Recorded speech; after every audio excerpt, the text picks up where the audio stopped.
চিন্তা করেন, আজকে আমাদের জ্বালানির সংকট আমরা দেখতে পাচ্ছি। বিলাসিতায় আমরা প্রত্যেকে পার্সোনাল গাড়ি ব্যবহার করছি, প্রাইভেট গাড়ি ব্যবহার করছি, কিন্তু সবাই যদি সেই পার্সোনাল গাড়ির ব্যবহার কমিয়ে এনে গণপরিবহনের দিকে যদি আমরা অগ্রসর হতাম, তাহলে অনেকাংশে জ্বালানি মজুদ রাখা যেত কিনা।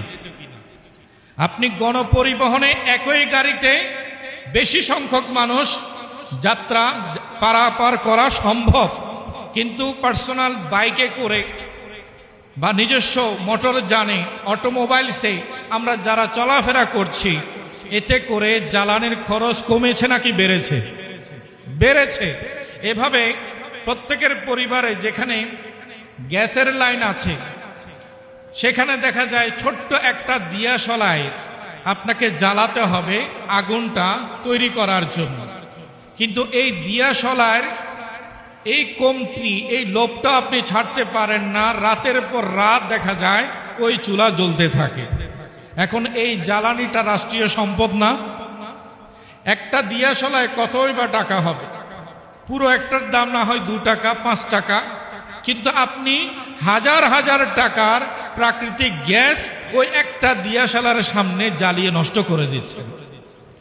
আজ আমরা গ্যাস পাচ্ছি না, জ্বালানি পাচ্ছি না, এটাতে শুধু কি সরকার কিংবা বৈশ্বিক যে যুদ্ধের পরিস্থিতি এটাকে দায়ী করলে হবে, নাকি নিজেদের চারিত্রিক কিছু অধপতনও আছে? মনে কষ্ট নেবেন না, কিন্তু বাস্তবতা হচ্ছে আমরা যদি সতর্ক না হই, আমরা যদি নিজেদের রক্ষা করার ব্যাপারে উদ্যোগী না হই, তাহলে বাহির থেকে কে আসবে আমাদেরকে রক্ষা করার জন্য? আমার ঘরেই তো লক্ষ লক্ষ টাকার গ্যাস বিনা কারণে অপচয় হয়ে নষ্ট হয়ে যাচ্ছে। আমার পরিবার যেখানে গণপরিবহন ব্যবহার করতে পারে, সেখানে আমি তাদেরকে প্রত্যেকের জন্য যতজন সদস্য ততটা প্রাইভেট গাড়ি, ব্যক্তিগত গাড়ির ব্যবস্থা করে দিয়েছে। এখন যতটা যান চলছে প্রত্যেকের জন্য আলাদা আলাদা জ্বালানির প্রয়োজন পড়ছে। এতে খরচ আগের তুলনায় বহুগুণে বেড়ে গেছে। তো টোটাল জনসমষ্টি যেখান থেকে ব্যবহার করার কথা, সেখানে একটা পরিবার বা 2টা পরিবার কেন্দ্রিক যখন জ্বালানির ব্যবহার বেড়ে গেছে, তখন সমগ্র ব্যবহারকারী যারা কনজিউমার ইউজার আছে, তাদের জীবনযাত্রায় তো নেতিবাচক প্রভাব পড়বেই।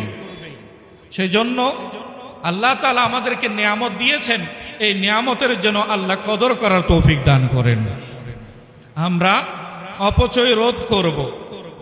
বিদ্যুৎ জ্বালানোর ক্ষেত্রে, বিদ্যুৎ ব্যবহারের ক্ষেত্রে আমরা অপচয় রোধ করব। প্রয়োজন একটি বাতি জ্বালানোর, সেখানে পুরো ঘরের 10টি বাতি জ্বালিয়ে দেওয়ার দরকার নেই। আপনি ওয়াশরুমে যাবেন, যতক্ষণ পর্যন্ত প্রয়োজন আছে ততক্ষণ আপনার লাইটের ব্যবহার। আপনি যদি সেখান থেকে বের হয়ে আসেন, তারপরে যদি ওই লাইটটা সেখানে জ্বালানো অবস্থায় রেখে আসেন, এতে কি বিদ্যুতের অপচয় হবে না? কারণ অপ্রয়োজনে আপনি বিদ্যুতের ব্যবহার করছেন।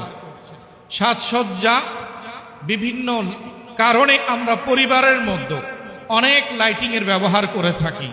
তাই এক কথায় বিষয়টা বুঝে নেবেন যে যেখানে আমার প্রয়োজন আমি সেখানে বিদ্যুতের ব্যবহার করি। প্রয়োজন যখন পূরণ হয়ে যাবে তখন ব্যবহারটা অফ করে দেব, বন্ধ করে দেব, যাতে করে পরবর্তী সময়ে প্রয়োজনের ক্ষেত্রে আমার বিদ্যুতের সংকটে আমাকে কষ্ট পোহাতে না হয়। আল্লাহ তাআলা আমাদের সবাইকে সতর্ক থাকার তৌফিক দান করুক। আমিন।